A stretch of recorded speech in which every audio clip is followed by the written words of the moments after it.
Okay, welcome everyone. I just want to welcome you to the overview of the SBDC Net, your partner for client success.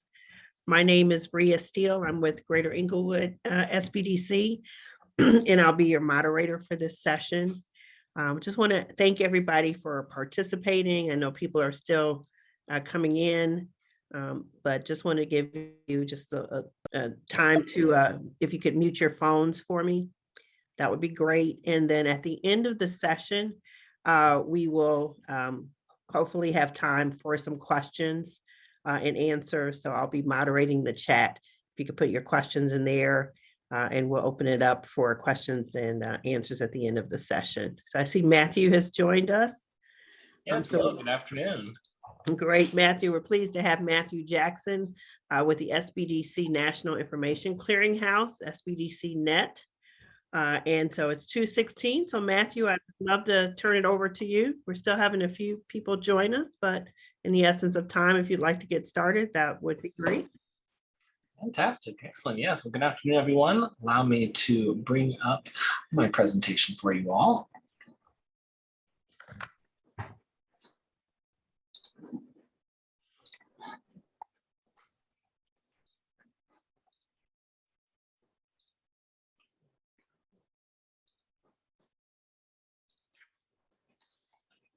All right, great. So hopefully you're all seeing my presentation there on the screen.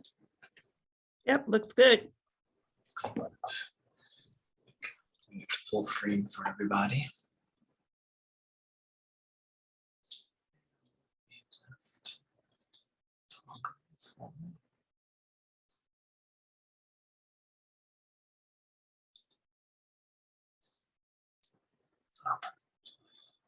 All right.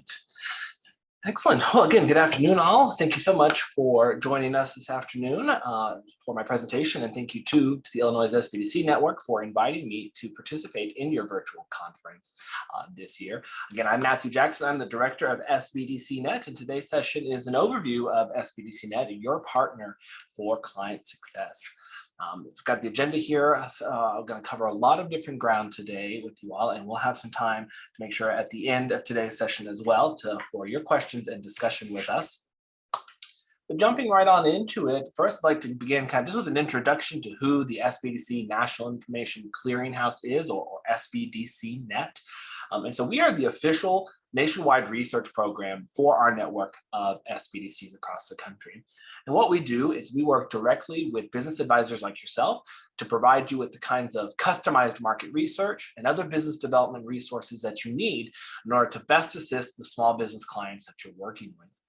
That's really at the core of the service that we provide. Now, in addition to that, too, we also maintain a public website that is a resource that's rich with content and information for the small business community. And we're going to be talking about all of this today in a great deal of depth, as well as exploring, again, the ways as an SBDC advisor you can really maximize the results and the value you can attain from our service. Now, the SBDC Net in its current iteration has been in existence since 1998 at our current host. And in that time, we've completed over 106,000 of these customized projects for SBDCs and your small business clients across the country.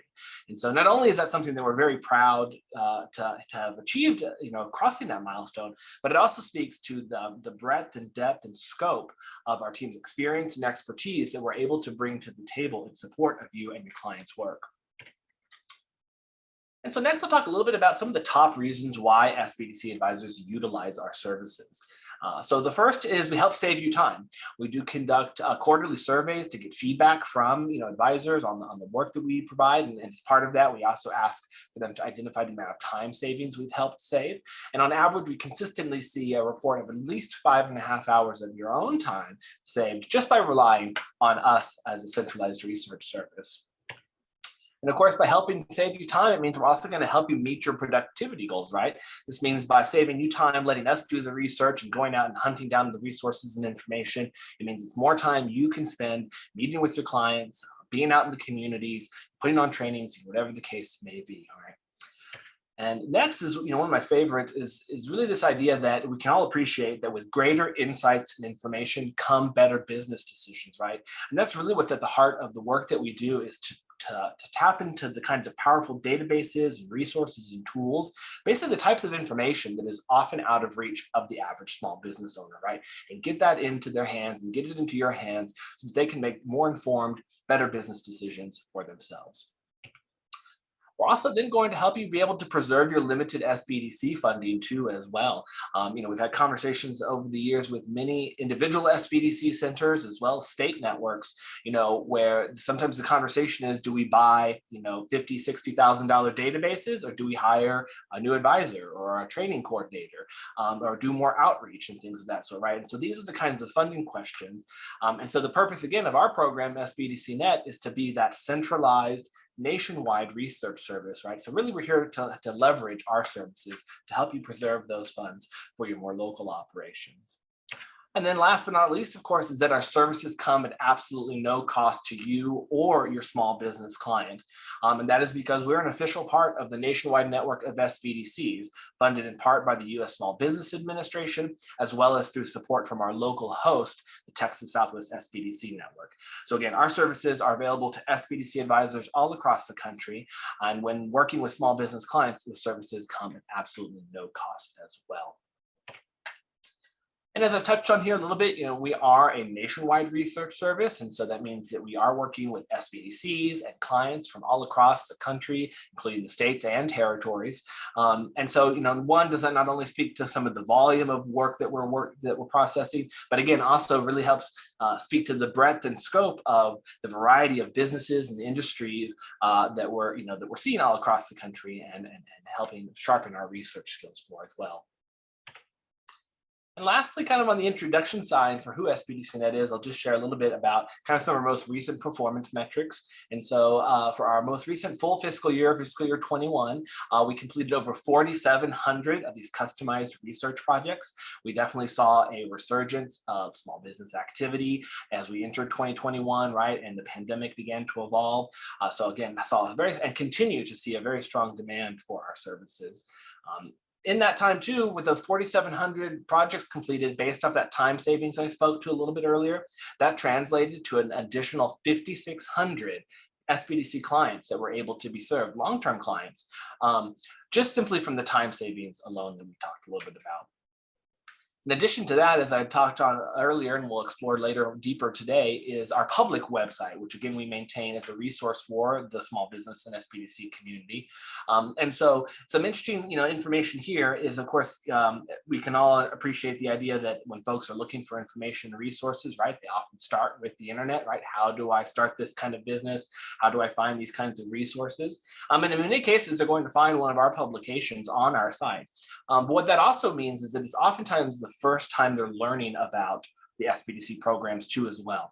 And when you look at our site, and as we talk later today, you'll see that we're also helping raise awareness and visibility to the nationwide SBDC network and help direct folks to your local offices as well. So in addition to serving up, having over 250,000 views of our public website resources, we also had 100,000 unique visitors. These are folks who visited the site for the very first time, and in many cases may have learned about the SBDC programs for the very first time too as well. What this all means, again, really comes back to this idea of the SBDC Net being your partner for client success. So at the end of the day, for us, it's really about when you and your clients succeed, we're succeeding. And we try to do that and support that by putting those kinds of big business tools and resources and information directly into the hands of small businesses. So next, I'd like to start talking a little bit more about the research services, again, the one-on-one work we do with you all SBDC business advisors and how we go about doing that. And so for some of you who are maybe familiar with our services, this could be a good refresher. And for those of you who are learning about us for the first time, we'll help give you an idea of what that process is. And again, how to maximize the results from us for you. And so this here is a screenshot of our public website, sbdcnet.org. You've got the web address in the upper right-hand corner for you there. And so, of course, our public website, as I've touched on a little bit, is accessible 24 hours a day to the public. But then we also have a password-protected SBDC advisor site or SBDC only site, what we call the Advisor's Corner. And so what we do is we create an individual user account for each SBDC advisor who would like to utilize our services. And again, this gives you a secure and confidential way to access that side of the site where you can then begin to identify the information needs, tell us details about the client, and process requests for information. And so with those credentials, you'll log into the advisor's login here. You see the red button there in the upper corner. I'll also take this opportunity to pause too that if you'd like to request an account from us, there's a couple different ways in which you can do that. I will have our contact information here at the end of today's session, and the conference organizers have that as well. But basically, you can reach out to our toll-free number, or you can send us an email, and we're happy to get you set up with those credentials and walk you through the process from there. But once you do have those credentials in hand, again, you'll log into Advisor Login, and you'll land here then into our Advisor's Corner. And so this is a proprietary custom-built platform that we've developed over the years that really, it's kind of the central hub for all things ordering research, managing research, checking the statuses of it, and processing those requests. So when you land into the system, again, it's a password-protected, fully encrypted site you can access when convenient to you. You're going to find a couple of different things. First and foremost is you're always going to see a series of announcements on our site. So here we'll provide updates about our operational status. We'll provide you some details about our current turnaround time, how to contact us, all of the staff email addresses, things of that sort, as well as other kinds of publications and resources that might be useful to you in your work. But here too, you're also then going to see things like our turnaround time, as I touched on. And so what this is important for is, as I touched on earlier, we are a nationwide service, so we do complete a large volume of work throughout the course of the year. And so what that means is there is some time between when you place a request for us and then when we're ultimately able to compile and return that information back to you. And so this turnaround time is always posted here on the Advisor's Corner. Now, the great thing about it is our turnaround time doesn't fluctuate wildly. So it's not, I'm going to log in and see 10 business days today and check next week and it's 45. Like you're never going to see that. We pretty consistently run an average of about 15 business days throughout the course of a year. Now, of course, again, that does fluctuate as some of the volume of our requests change. But what's important about this is we provide this information up front for you so you can always plan your next client interaction according, knowing when you can expect to receive that information from us, when you want to schedule the next meeting to work through that material with your client and continue to move forward. Now, of course, we also understand that from time to time, there are folks that might be on a fast track, right? They're already in the midst of a financial loan package with the bank, or maybe they're in the middle of a lease negotiation by the time they're talking to you. And so we certainly understand those circumstances. And in those cases, we ask that you just contact us directly at our 1-800 number, and we're happy to work to try to expedite key pieces of information in those circumstances. But otherwise, that information is shared for you here. And also another best practice we hear from advisors across the country too is that while they wait for that very customized and in-depth data that we're able to provide, they're able to utilize publications from our public website to keep that client moving forward, right? Maybe assigning them some homework or some other study in between, while they then which then pairs very well with the very customized data that we're able to provide for them. And so in order to place a research request, what you do is you see these blue navigation buttons here on the screen. You've got the request research from SBDCnet, check the status of your request, as well as some other things like our advisor toolkit. This is where for many, many years now, we've been collecting different kinds of tools and resources that your advisor colleagues across the country have developed and housing them in the advisor toolkit for access on demand by advisors across the country. You can also submit new resources, perhaps you've created of your own there too as well to share with your colleagues. And many of those resources are also available in Espanol in our toolkit, our Spanish toolkit as well. But to place research requests with us, you're going to use that blue button there, Request Research from SBDCnet. And then what that does is it takes you into our online system, which is very much like a shopping cart system. So if you've ever shopped online, right, you add things to your cart, you provide some order details, and then you complete that order. And that's exactly how our online system works too. Essentially what you do is you're able to enter that system, select select the information needs that you're looking for, then tell us detailed information about your client. That information then is really important for us because it helps us really customize and bring the best resources and information to the table. And then once all that order is complete, you'll submit it, and the system will capture all those details into our research queue, and it will also automatically generate to you an email confirmation, right? So you'll get a receipt of sorts that will recap, here's what I've ordered for my client, here's the date I can expect to receive it, here's my project or request number, my order number, and other kinds of information like that for us too. And then what happens is that request goes into our queue, as I mentioned, and that's where our team then tackles those projects truly in a very collaborative fashion between our full-time team, our part-time staff, and our student interns. We tackle these projects and work together to essentially take that information you've provided us about the client, their need, the information needs they have, again, details in which we can use to customize it. And then we go out and we tap into our myriad resources, our databases, our specialty publications, and other research resources and strategies we have, and tap into those to really curate and bring to the surface the most authoritative, timely, and relevant information for you and your client. And what we do then is we organize that into a report that we email back to you when completed. And that email then will have information organized, all of the types of data sources cited. You'll have PDF attachments, Excel attachments, web database report excerpts, all depending on the type of information you saw from us, but all of that information organized into a report format that you're then able to take back and continue working with your client and helping them understand how to apply and put that information to use. What's important too about the work that we do is that it goes through a series of stages where we first receive that information and we look over the order that you placed with us to make sure we have a good understanding of the type of business. We might reach back out to you if we have some questions or clarifications that would help us, again, customize and tailor that information.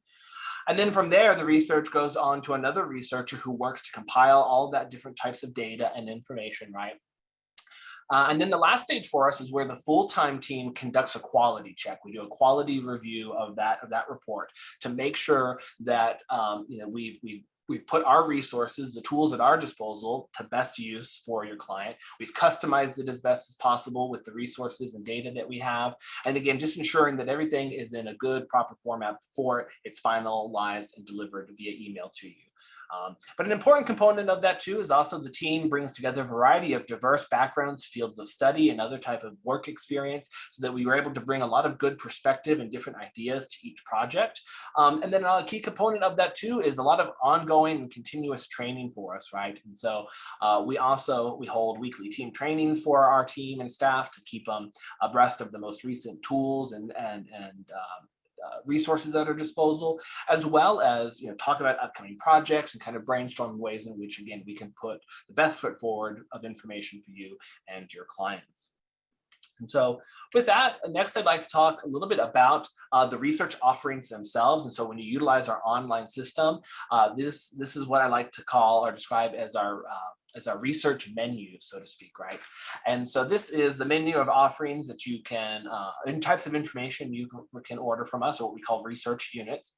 And there's two different ways when you utilize the online system that you can approach it. The first is what you see on the left-hand side of the screen, which is the custom market research packages.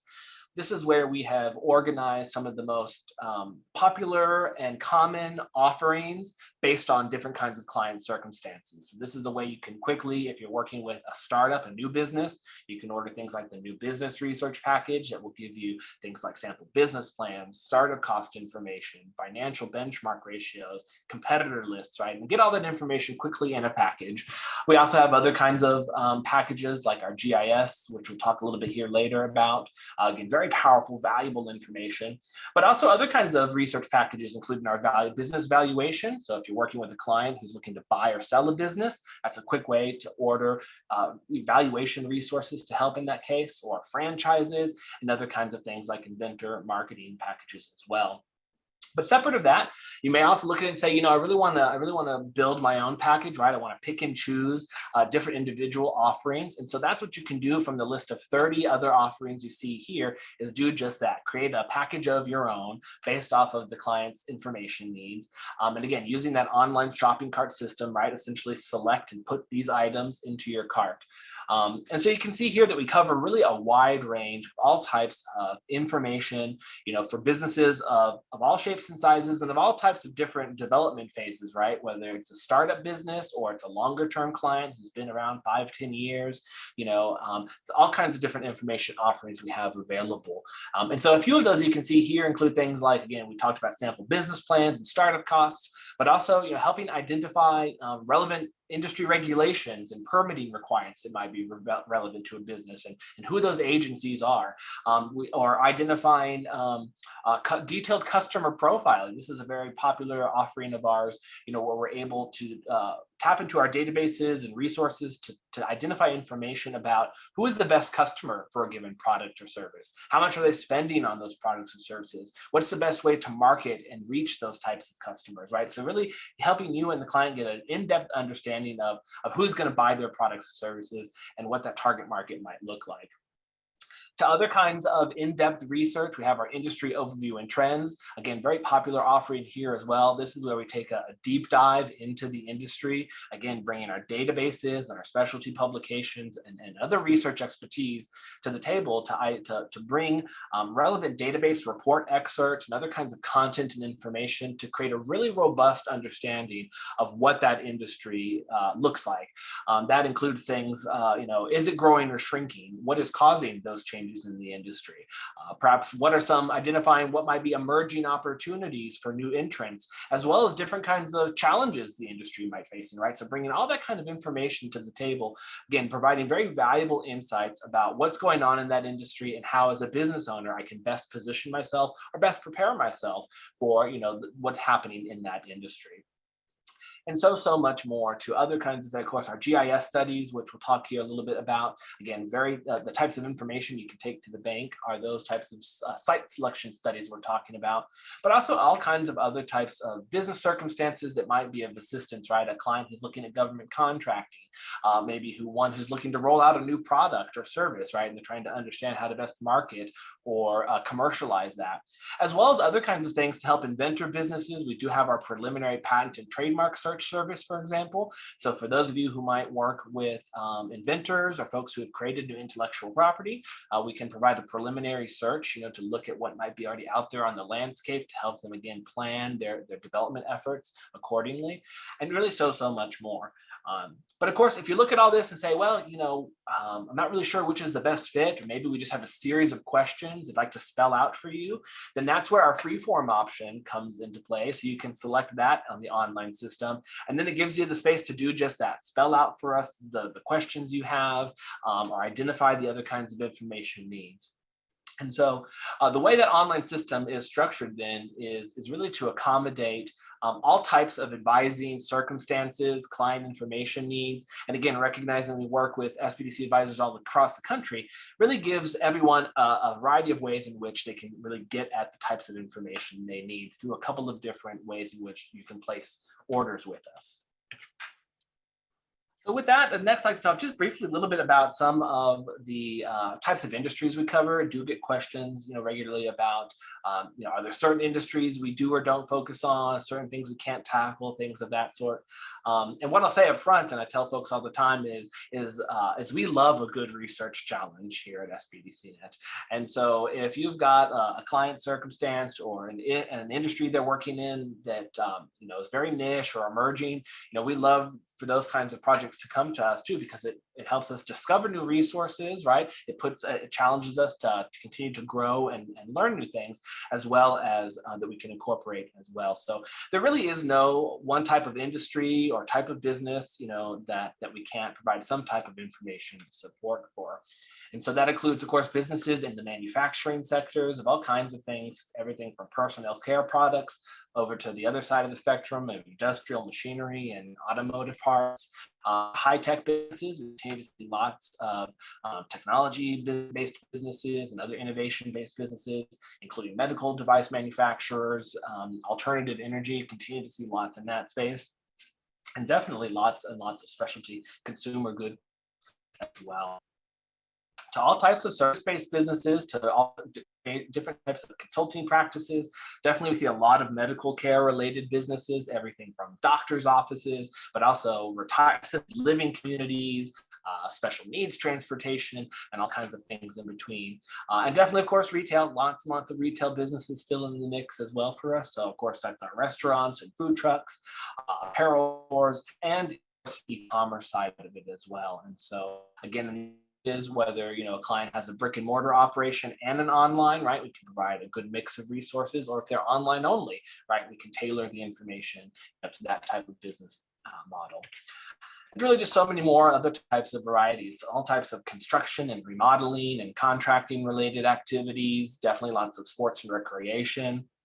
We do see a good deal of animal and produce production, as well as import and wholesale activities. So of course, if you have clients that are looking to import products and sell them here in the US, or perhaps looking to grow and expand by exporting their products, we can do some kind of market research to identify some of the best international markets for those products and things like that as well. And definitely we see lots of specialties, foods and spirits, so all kinds of beer brewing, wine, spirit distilling, but also specialty sauces, barbecue sauces, all kinds of different things in the mix too as well.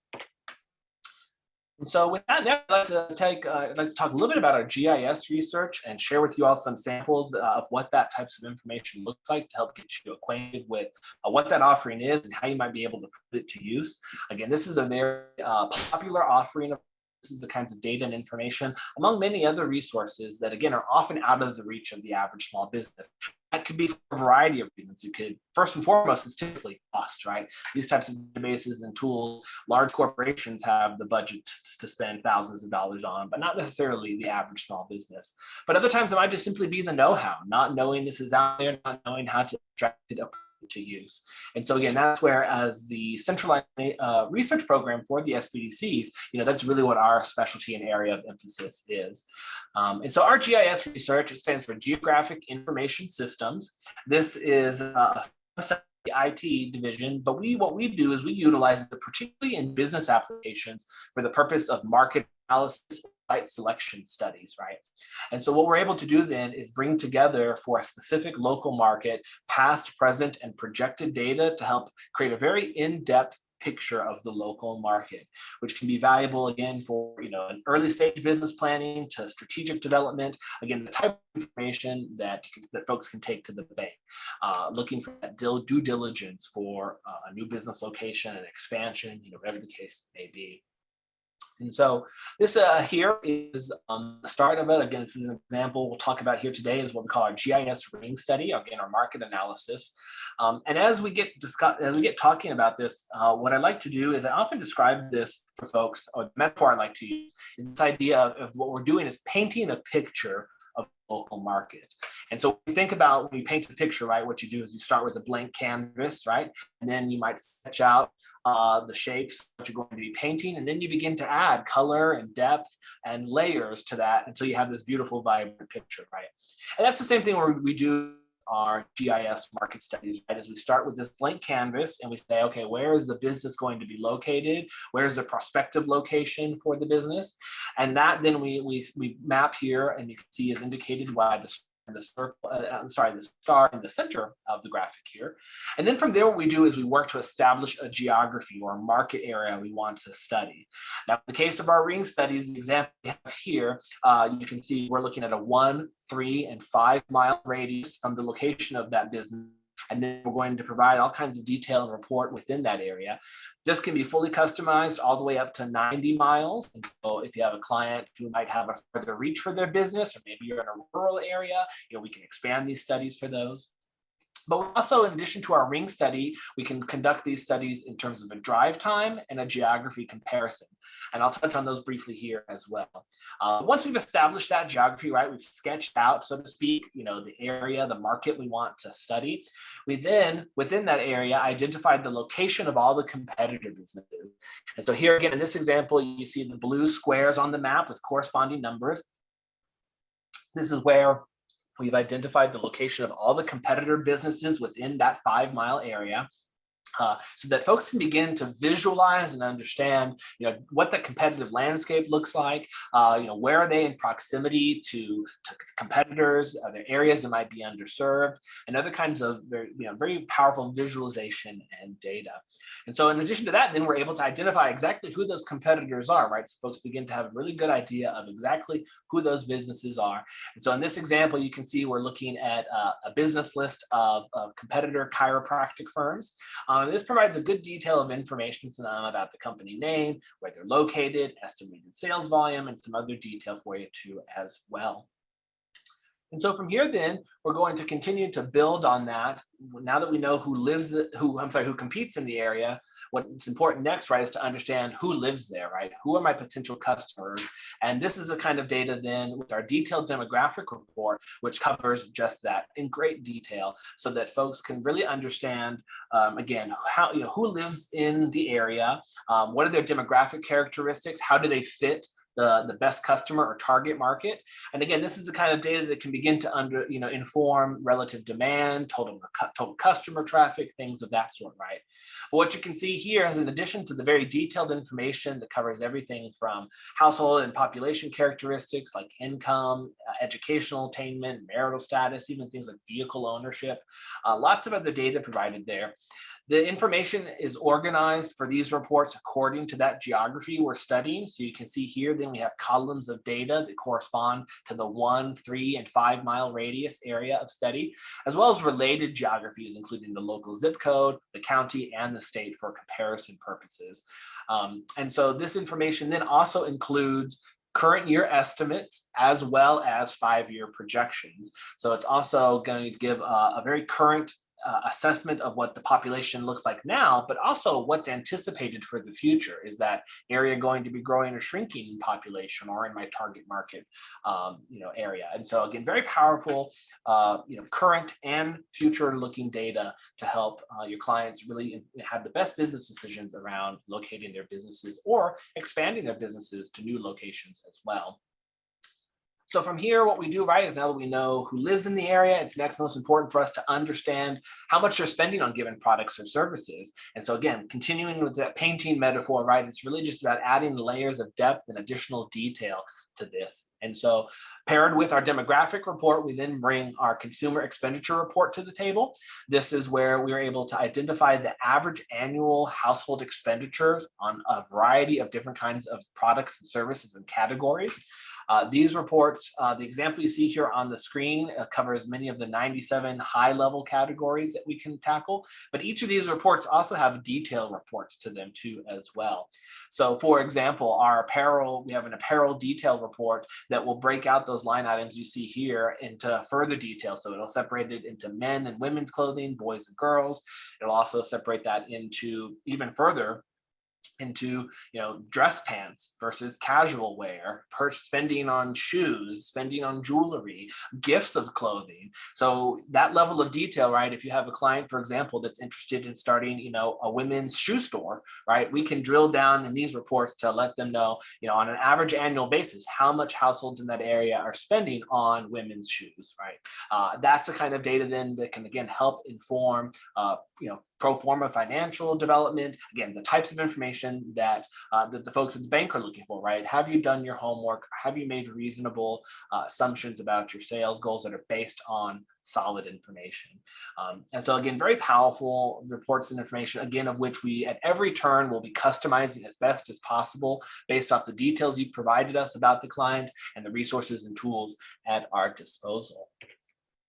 And so from there, with our GIS reports, we're really just able to continue that activity of adding more depth and detail about the local market. So then we bring to the table what we call a behavioral demographics report, or what is sometimes known as psychographic information. So this is just one more set of information and perspective that particularly looks at the lifestyle and behavioral and consumer preferences of the folks that live in the area. And so this can be very useful in helping folks understand, how to structure their business model, different types of marketing strategies they might want to undertake that would resonate best with the local market, or perhaps new products or services they want to develop that tailor to those particular preferences. So here you'll see examples of attitude or lifestyle statements, such as I think I prefer organic produce over non-organic produce.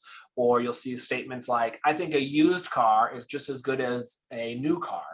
Different kinds of information that cover all kinds of things. There's also media coverage here, so how much do folks read magazines versus radio versus television versus streaming services, things of that sort that can cover all kinds of different types of business types and industry types, and how consumers might respond best to different types of marketing or other types of business engagement. And then the other types of reports we can bring to the table as part of our GIS report is what's known as our Retail Opportunity Gap Report or Market Power Report. This is what is sometimes referred to as a leakage study or a saturation study. It is for retail-only based businesses, but here we're able to look at the local market and provide data on the total demand. In other words, how much folks in the area are spending on given products or services by NAICS code, as well as then identify how much the existing businesses in that market are doing in terms of sales, to identify whether or not there's some leakage of those sales outside that market, or perhaps if consumers are having to go elsewhere and spend those dollars, which would represent an opportunity for a new entrant, right, to capture some of those sales within the local market. So again, just one more type of layer of depth and data we're able to bring to the table as part of these very powerful GIS studies, specifically for retail-based businesses in this case. But as part of the series of reports here that all come in our GIS research packages, as I mentioned earlier, there's other variations for which we can study those reports. So far we've talked about a ring study, but as I mentioned earlier, we can also study the geography in terms of a drive time, which is an example you see here on the screen where we're looking at the location of a business and establishing a market based off the time it takes to drive to that business. So most commonly, we'll default to a 5, 10, and 15-mile drive time study. But again, these can be customized all the way up to 90 minutes or an hour and a half for, again, those of you who might have a good example in that case where we pushed it all the way out to an hour and a half was for a family entertainment center and an amusement park like business, where we did a series of these studies for them across the country where they were looking at different locations for their business and realizing that amusement businesses, right, attract folks from a much larger area. We expanded that study for them.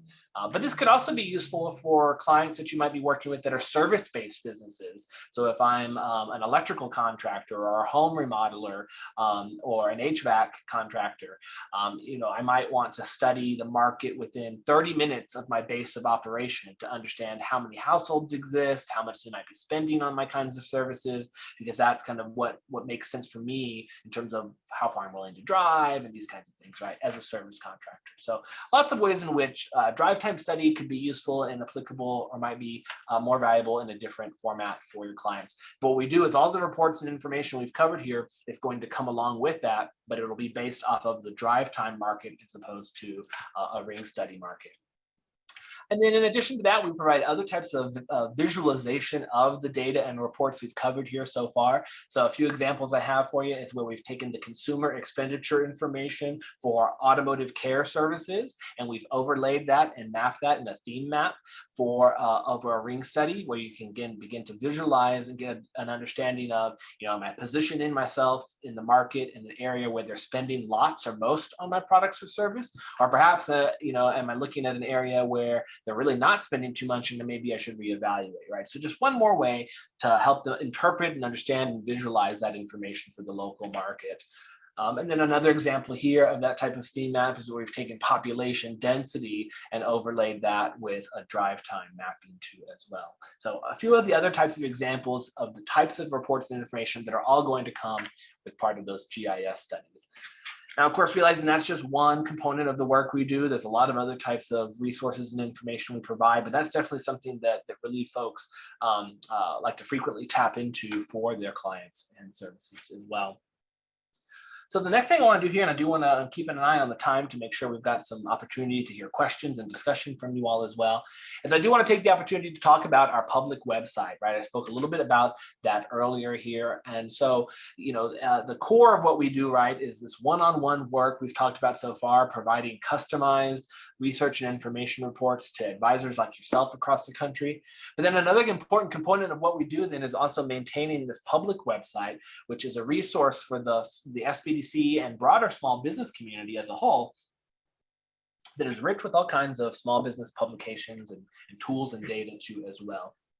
So lots of ways in which advisors across the country will mix and match publications and resources from our public site, while they also then wait for and combine it with that customized, very localized data we're able to provide to the one-on-one work, right? And so our public website, again, address here, sbdcnet.org in the upper right-hand corner from you. A few years back, we fully redeveloped this website and built it anew from the ground up so that it's more easy than ever before to find the kinds of information and resources you need and navigate our site in a variety of different ways. I also talked a little bit about the importance of how our public website is a marketing and visibility tool for the nationwide network of SBDCs. So you'll also see that at every turn on our site, we're also helping we're spreading the good word, right, about what SBDCs do, and we're helping try to direct website visitors to the local offices as well to get paired up with services. So through our Find Your Local SBDC map, for example, folks are able to connect to the state network site where they can then find their local center. And you'll see when you explore our site, several other references to find your local office and connect with your SBDC for that professional one-on-one business advice. But what I want to really focus on here today for our time is to talk to you all about our small business resource publications or categories we have on our site. So here from our public side, there's a couple ways you can navigate to it. From the top main navigation menu, there's the drop down for small business resources. You can also use the Start Your Business Now help box to jump to a number of the publications. And when you scroll down through the front page of our site, you'll see our most recently updated publications. You'll see entrepreneur news and other kinds of information available, on demand, 24 hours a day from our public website. So also too, it's important to note that over the last 2+ years, we've developed a number of pandemic resources and publications, both on our public website as well as for our customized research that we're doing, right? We've understood, from early in 2020, the importance of trying to provide that types of information on demand and at the fingertips to help you and your clients, be a success and really navigate these difficult times. And so also on our public website, you're going to see that many of our publications have been updated with pandemic or COVID-19 industry-specific resources and information. A few examples of what I'll highlight include that we've published and maintained over these last several years is our Small Business Resources Guide. This is our guide to all kinds of federal, state, and private resources that have been available over the course of the last 2.5 years. And again, we've routinely maintained this as programs have come online and others have ended. But here again, folks are going to find federal resources, they're going to find state-specific resources and other kinds of tools and information. We've also maintained our industry resources guide, which is where we have aggregated by major industry category, different kinds of COVID and pandemic resource programs and tools specific to types of industry categories. And then other types of things as the pandemic evolved, including our small business reopening guide. That was a tool helpful for folks understanding how to reopen and operate safely, and different kinds of resources that could help them navigate those waters. But jumping into our site's core content is we're going to first take a look at our small business snapshot reports. These are reports that we produce that cover a wide variety of different kinds of businesses, the types of businesses we see commonly requested. And these snapshot reports are very detailed. So they include things like market statistics, startup cost information, customer demographics, and a listing of all kinds of industry-specific resources, all in one place, right? These publications, again, have all been updated with COVID-19 specific information. You can see a few other examples here on the screen. And again, available to the public 24 hours a day on demand. Take a look at a couple of these reports up close. This is our pet care service business report. So you can get a sense of the types of information you can find in these reports.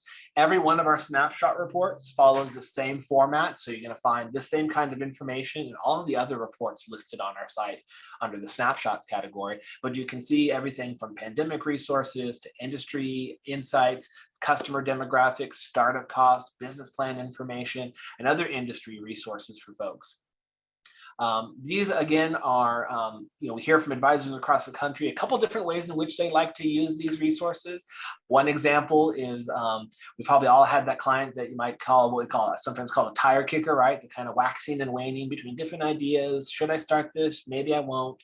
And so these reports can be a great way to some homework for them, right? To say, well, here's some resources and tools that you can explore that will help you really wrap your mind around, what it's going to take to be in this business and kind of help inform and structure some of future conversations for you by getting them primed with these types of resources, right? And they come back and say, I've read through all of that and I'm excited, I'm ready to go. They might have more specific questions for you from there and things of that sort. We also have advisors who tell us too as well that, for example, they might place a research request with us to get that customized, in-depth, detailed data we've talked a little bit about earlier. And while you wait for us to prepare that information and compile it, right, you can keep your client moving forward with these publications and these resources to help them continue to work and then really prepare them for how to apply and put that next data to use, right? So a couple examples of how we hear from advisors across the country about how they like to utilize these web publication resources. Again, another example here on the screen for you of our restaurant business report. Also, too, all of our publications on our website are downloadable in a one-click PDF option, right? So you can send your client the link. You can also download the report in a PDF and email it to them, print it out, whatever the case may be for you and your client's work. And again, that's the case with all of our public websites. Last thing too, I'll touch on here, and again, as we go throughout this conversation, is also if you have suggestions about report publications or business types or resources that you'd like to see us cover, we welcome those. We'd love to hear from advisors. Again, SBDC Net is your partner for client success, and so it's really important and valuable to us to hear from you all about what we're doing well, what you'd like to see, other publications and resources on, so that we can work to develop those for you as well. So the next thing under our resource categories I'd like to talk about is what we call our market research links section. This is where we have put together a number of publications and guides on industry-specific links to help you and your clients discover industry-specific resources, conduct research on your own on different kinds of industries, and again, really help immerse themselves in different kinds of industries. And so each of these reports are customized sets of resources based off the industry type. You can see a few examples here on the screen. And again, all available 24 hours a day, 365 a year, right, on demand from our public site. An example up close of what one of these market research links publication looks like. Here is our food industry report. You can see that we've got under this report, we cover a variety of food industry business types, right?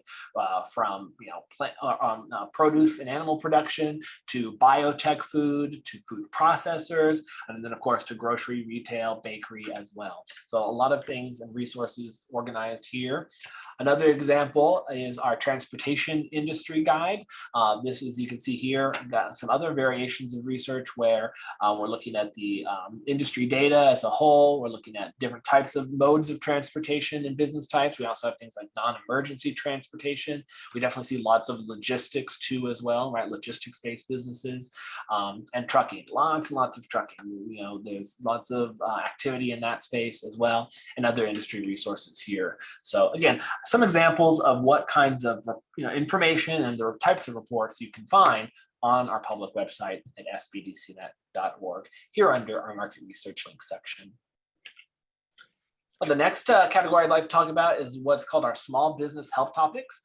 This is one of my favorite sections of our public website because this is where we produce a variety of guides on all things starting, growing, and managing a business, right? And so we certainly understand that as someone who's starting a business or as someone who's looking to grow a business, and certainly in your work, right, you get questions beyond just, can you tell me who my customers are? Can you tell me what the industry is doing?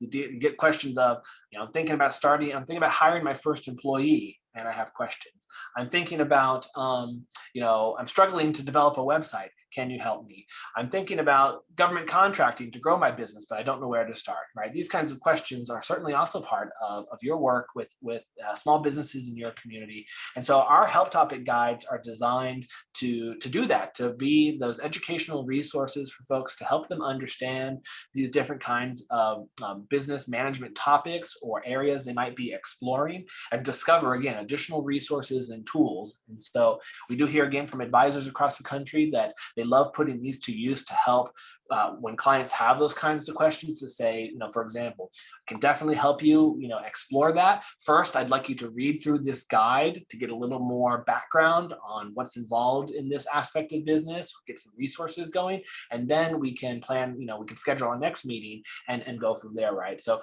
again, one example of how folks use these. So you can see here that there's a variety of different publications. A couple samples here on the screen include, of course, our business plan page, where we have over 800 sample business plans linked from that site. So you can jump right to a variety of sample plans for folks.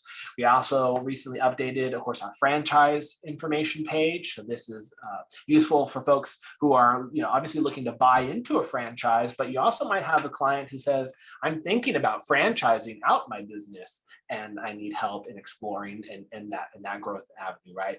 So our franchise guide can provide that kind of assistance. We also maintain a number of guides on specialty resources. So we have our minority-owned, women-owned, and veteran-owned small business resource guides to help where we've identified the different kinds of resources and programs that are out there that are designed to assist those types of business owners. And then other kinds of guides here too as well. You can see everything from employee ownership, a series of guides on selling online, web design online, again, to help you and your clients navigate those different kinds of topics. And so I'll share a few, again, up close looks at what some of those types of guides include. So you can see the types of reports and information available here. One of my favorites is our Choosing a Location guide. This is, again, helps folks explore that critical component of their business. I mean, if they're developing a brick and mortar, whether it's a retail business or a manufacturer or something in between, their location is very critical, right? Are they accessible to their customers? Are they accessible to their suppliers? What kind of costs are involved with this location over another location? And all kinds of other data that we've talked about, for example, in our GIS reports. And so this guide, our Choosing a Location guide, walks folks through those key considerations, and again, can be a great launching point for your advising conversations and work with them, but help give them some understanding of the things they should be thinking about and working through together with you, right? And so here you see what that publication looks like. It covers a variety of different kinds of things, from competitors, local taxation, utility costs, maybe incentives for relocation, of course, our site selection tools and offerings that we have, and the value of traffic counts and other kinds of important data. Another example here, looking up close, is our franchise report, as I talked a little bit about earlier. So here you can see our report is organized into two key avenues here. One is looking at franchisees, folks that are looking to buy and operate a franchise. And then for franchisors, folks that are looking to turn their business into a franchise operation and sell that IP and those opportunities to other folks. And so here we've got information for franchisees to kind of weigh the pros and cons of of those business options, as well as a listing of directories where they can find information about specific franchises that are out there to them, as well as some additional tools to help them really evaluate those opportunities to decide if it's really a good fit for them. That's oftentimes one of the most important things as folks explore franchises, right? Is really determining, is that a good fit for me? Is it structured? Is the business model structured in a way, that I think makes sense? Is it something that meets my lifestyle and what I'm looking to get out of a franchise ownership? So different tools and resources that can help them navigate those waters. And then information for franchisors. So folks who are looking to start franchising their own business. And so I give a good example. I like to give for this is folks that we've had here in San Antonio, Texas. We have a series of local family-owned restaurants that have multiple locations kind of in and around South Texas. But at some point in time, they explored this idea of growing to other states. But rather than undertaking that themselves, they decided that creating a franchise opportunity for new folks in those states was the way for them to go, right? And so resources that we have here on our site can help them navigate those waters too as well. What you'll also find is that a lot of the publications and information that are on our public website and things that we're talking about here are also, these are the kinds of publicly accessible resources and tools that are available, but we also have in-depth research services that we can provide on these fronts too as well. So for example, if you are working with a franchise business, we've got resources and tools that we can tap into that can add additional detail for them about that specific franchise and other kinds of resources too. So again, lots of these things are here on our public site to help, just provide that kinds of support to you as advisors as you work with your clients through these different kinds of questions and topics and information needs. And then lastly here, just one more example is our help topic up close is our government contracting page. So this, of course, is for folks who are looking to explore government contracting. Maybe they want to grow their business, but they're looking to understand and learn more about that. And so our help topic can be a good place to get them started with what's involved with government contracting. And then you can also see too, we've identified all the federal government agencies and their primary contracting portals too as well, if they're looking to target specific divisions or services to be provided, as well as in looking at state government contracting and of course the importance of cybersecurity in government contracting too as well. Which, speaking of cybersecurity, it's a great segue to the last part of the last section on our public website I'd like to talk a little bit about today, which is our Cybersecurity Resource Center. And so this is where for many years now we've developed and maintained a series of guides on helping the SBDC community and small businesses learn about, understand, and protect themselves in cybersecurity, right? And so these guides are designed for folks with no matter what level of understanding or depth or background you have on cybersecurity, there's somewhere for you to jump in and start. So that could include, working with a client, say, well, have you thought about cybersecurity so far? That's something important, right? We want to plan for in your business. It's a risk you want to have mitigation plans for, right? And so this could be a great place for them to learn, to get started with learning, the basics of cybersecurity. How is it defined? Why is it important to me? Then move into other things like the different types of cyber attacks and threats that are out there, as well as ways, the steps that small business owners can take to protect themselves and plan for, right? So again, lots of publication, the guides and tools that can help you learn about cybersecurity more or help your clients learn about it as well. And then it gets into more advanced topics like developing a cybersecurity plan, utilizing the NIST framework, and kind of walks through the key components of that, as well as a whole guide devoted to the importance of cybersecurity in federal government contracting, particularly with the Defense Department at this point. But again, looking through those requirements and helping folks again educate themselves and kind of figure out how to best navigate those waters and plan for that in their business advising work with you, right? So this here is available again on our public website and our resource center. And then the very last thing I'd like to talk about before I open some time up for questions and to talk through feedback from you all is just to share with you too our webinar series for SBDC advisors. So again, in addition to these kinds of one-on-one sessions, conference workshops with your state networks, we also put on a recurring what we call Lunch and Learn webinar series that covers a variety of different kinds of topics.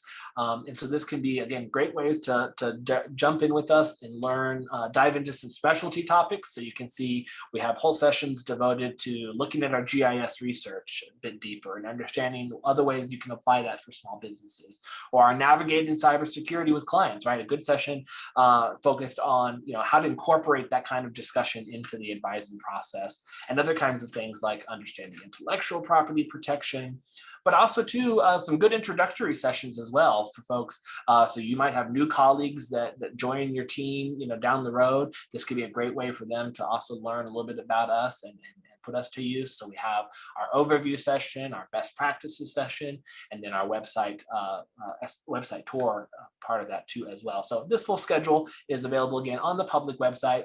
Additionally, from time to time too, we do put on specialty series as well. So keep an eye on the site for those types of specialty webinar series as well. But those are ongoing throughout the course of the year. And with that, I've just about reached the end of the material for today. Again, wanted to make sure I left some good time for questions and discussion with you all. But I do have, so to that end, I'll encourage you to drop your questions in the chat box, and Rhea will help moderate those for us. But in the meantime, contact information here for you on the screen. Again, SBDCnet is your partner for client success. So do please reach out to us with the questions that you might have for us, how we can help support you and your advising work, or if you have client specific circumstances you'd like to talk through, we're happy to hop on a phone call with you, hop on a web video call to talk through those types of circumstances and how we can put together resources and information for you. So I've got our 1-800 number on the screen there you can reach us at. I've also included our department email address as well as my direct contact information too. So certainly feel free to reach out directly to me to let me know what you thought about today's session. Let me know what questions you might have. And again, ultimately how we can support you and your clients' success. And last but not least, you can also keep up to date with us too on social media. So you can find us on Twitter, Facebook, and LinkedIn at SBDCnet. And there, through those channels, we do share updates about upcoming training sessions. We share the latest publications from our site and other kinds of resources too as well. And so with that, Maria, I'd like to hand it over to you and questions. Thank you thank you so much. And Matthew, thank you so much. I want to just make a few comments before we open it up for questions, so you can catch your breath. So my particular comments right now about your presentation are awesome, great, super, fantastic. Wow, I heard you're in Texas, but anytime you're in Chicago, and you want to come over to Greater Inglewood SBDC, I know we have a spot for you. Excellent. I'd love to see This Chicago. was amazing. Okay, so I've got some questions here. SBDC is great too. Please provide an email address to request an SBDC Net Advisor account. Thank you. Excellent, very good. Yes, so to do that, you can contact our general inbox. The email address is there on the screen, sbdcnet@utsa.edu. You can email me, or you can also call our 1-800 number at any time. What we'll be looking for to get you set up with that account will be, of course, your first and last name, the SBDC center that you're affiliated with or that you work with, as well as just some other basic contact information, your SBDC email address, phone number, and office location. And with that information, then our team will be able to set up that account for you. And what you can expect from the process thereafter then is we'll create a username for you, which is most commonly your first initial and last name. We'll set up a temporary password for you so you can log into the site for the first time. And we'll also send you a welcome email with some additional introductory material to help get you started. But as I said, anytime you have questions, you'd like to talk through something with us, my team and I are always available at our 1-800 number or via email to connect with you as well. Great. I have another comment. Just want to share these wonderful delivery with this information, and wow, what a cool resource. Wonderful. I'm glad to hear that. Great. So I've got a couple of questions for you. And I'm not sure which category this fits into, GIS or the other categories, but we have a lot of our neighborhoods that are building out commercial corridors. And so I'm interested if you've done any research or have any research as to, just for one example would be, we've got commercial corridors that really technically don't don't look like commercial corridors because we have a lot of vacant property, but we have some businesses. So I'd be interested to see if there's any research as to, given the demographics of the neighborhood, what businesses you feel would fit in that type of area. Yeah, that's a fantastic question, and so there's a couple. My gears get to spinning. As we hear those questions, there's a couple of thoughts about how we could approach that with different kinds of information that we could bring to the table. There's certainly some element of industry specific research we might be able to look at, or kind of community specific research about what kinds of in other communities or communities of similar composition, what kinds of development types have worked well in those cases. But other kinds of data we could bring to the table too, for example, would be, like we talked a little bit earlier about our retail market power report. Now, again, it's specific to retail, but that is it's a very valuable report that kind of identifies where there might be different types of retail gaps in that area, right? So in other words, people who live in that area that are having to travel elsewhere for those types of retail products or services, which again would represent then an opportunity for a new business to establish themselves locally. So that would be an example of a type of report that could be useful in that case. Definitely some of the other GIS reports that we spoke a little bit about could be very helpful in informing, the strategy there in terms of looking at the demographics, both current and projected, right, to give a sense of how that community's demographics may be changing in the 5 years ahead, as well as looking at other kinds of spending on categories and things of that sort that might be useful in informing, what other types of business types could be useful there.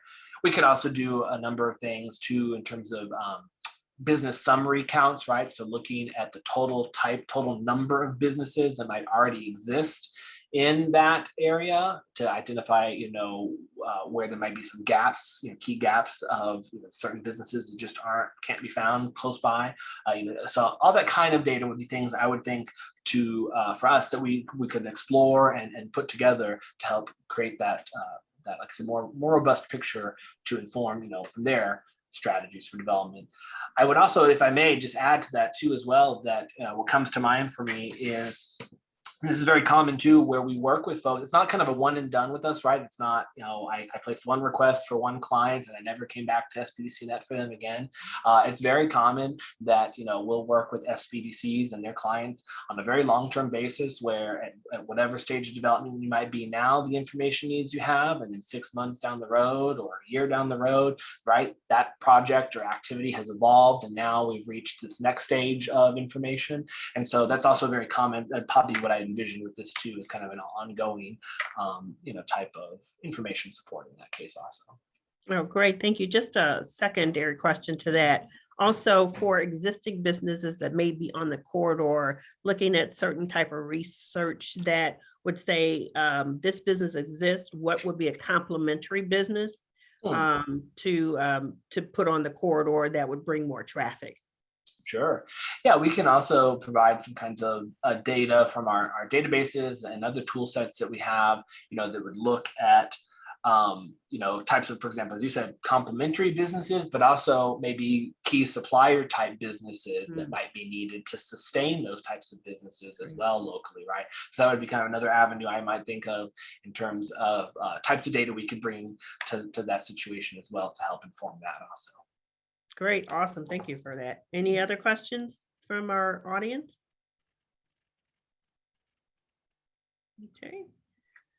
All right. I know everyone's thinking, well, while they're doing that, I got another question. Awesome. Here's another one. So I've got people that are interested in light manufacturing.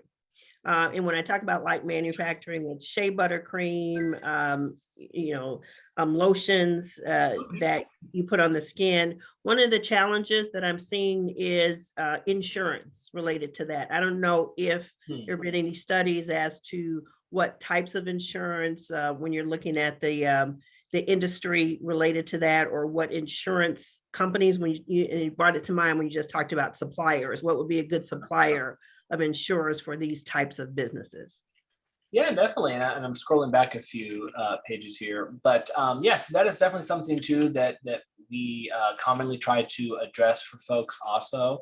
And so I'm trying to pull up here our research menu, but for example, and under our startup cost offering, right? So our startup cost research unit or our business license permits and regulations unit, we commonly try to look at that angle as well for a business, because in addition to all of the equipment folks need to buy, there's also the cost of insurance, what kinds of insurance might be out there, and try to identify what might be specific to that type of industry or business type, right? And so, for example, our startup cost unit and our business license regulations unit would be something where we would commonly address that question.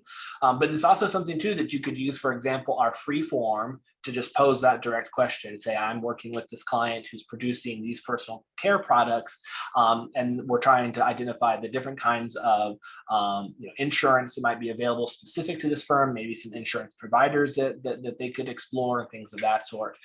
So we could produce some lists to help them find those potential providers, but also more importantly, just kind of outlining what some of those are. A number of our databases too that we our industry database report providers, a lot of them cover those kinds of aspects of things too as well. They'll talk about emerging challenges or areas of potential threat to businesses in that space, which could then help inform, maybe I need to look at some insurance here, or maybe I need to plan in the next year for some other kind of expenditure on that front. So different ways in which we could definitely tackle those kinds of things, and a number of ways in which you can go about requesting that information from us. So you can certainly ask it directly in the free form or when you're placing your request, but also, as I mentioned, if you order things like our startup costs or our biz permits and license, we almost always incorporate something on industry specific insurance for those folks. Great. I think I'm going to have you move to Chicago. I got another quick question. On your franchise model, you talked about working with the different franchises. Is there any information on research? And I know they have these in other areas possibly, but just wanted to see if you had it. Got some businesses, particularly restaurants, and they're looking at creating a franchise with their existing restaurant. Oh, excellent. Yeah. Oh, that's fantastic.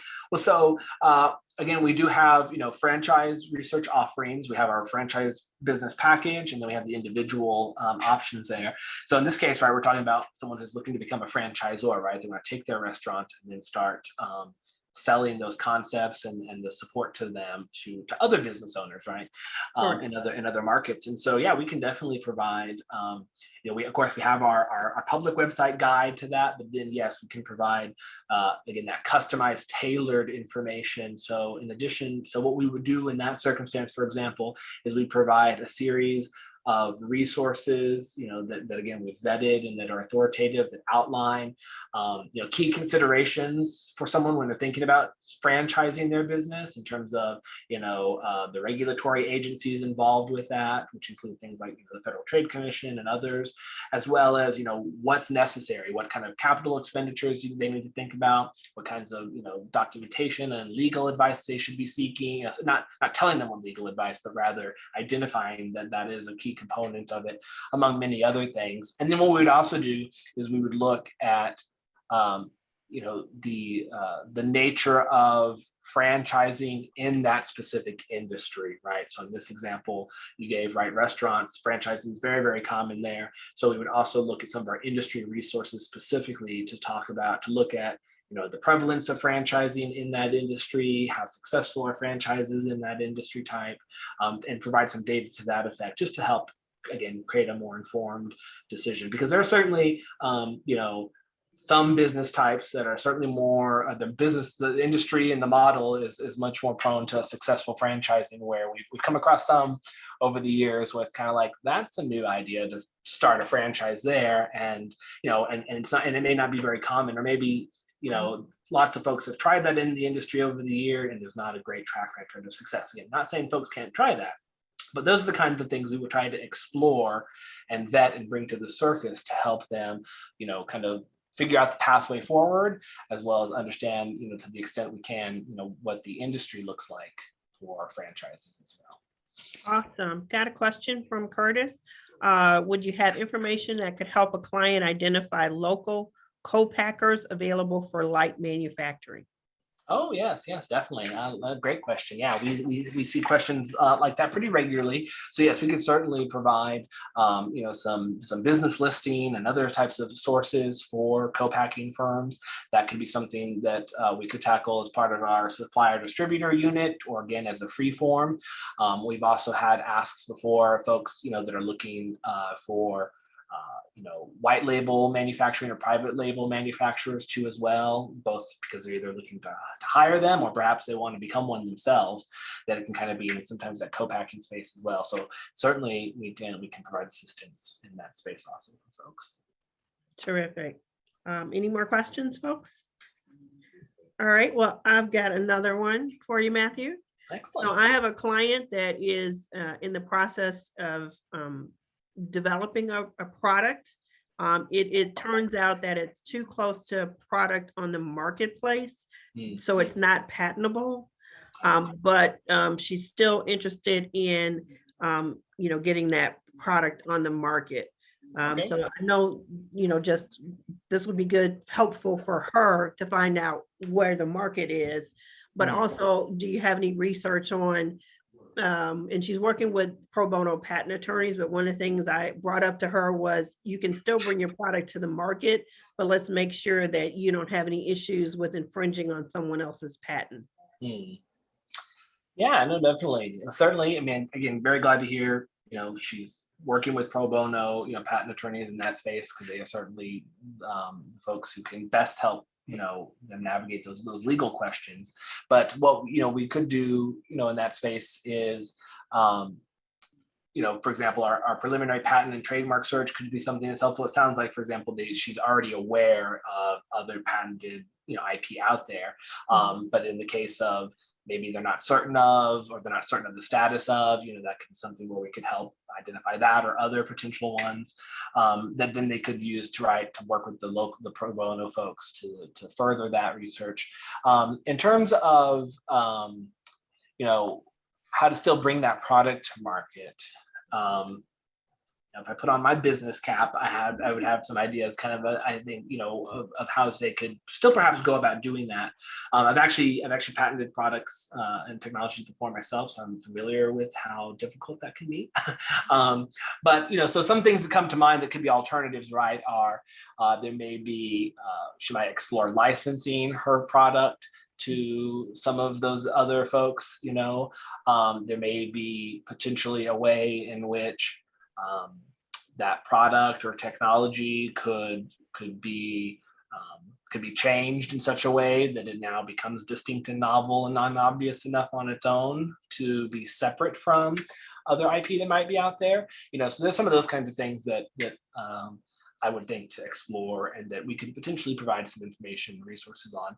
The thing for us is that we definitely, we don't provide legal advice or financial and tax accounting advice and things of that sort. Everything is purely for informational purposes. But still, that end, we could still try to provide some resources and information to help her explore what other options might be out there. Like I said, for example, licensing, as opposed to trying to develop it and bring it to market herself. So a couple of things come to mind for me there. Excellent. And these are great questions. I appreciate it. And these are also the kinds of things too that you can feel free to reach out to us at our 1-800 number anytime to talk through. Or again, myself or other members of the team are happy to schedule one-on-one, video chats with you. Certainly having these discussions here is fantastic to help folks understand that. But a month down the road, when this call's over and you have a client circumstance you want to talk through, those are things that we're happy to meet with you and discuss as well one-on-one further. So I wanted to add that for folks as well. Great, excellent. And I'm going to ask if you could go back to the screen that has your contact information on it, yes. just in case people didn't have a chance to get it down.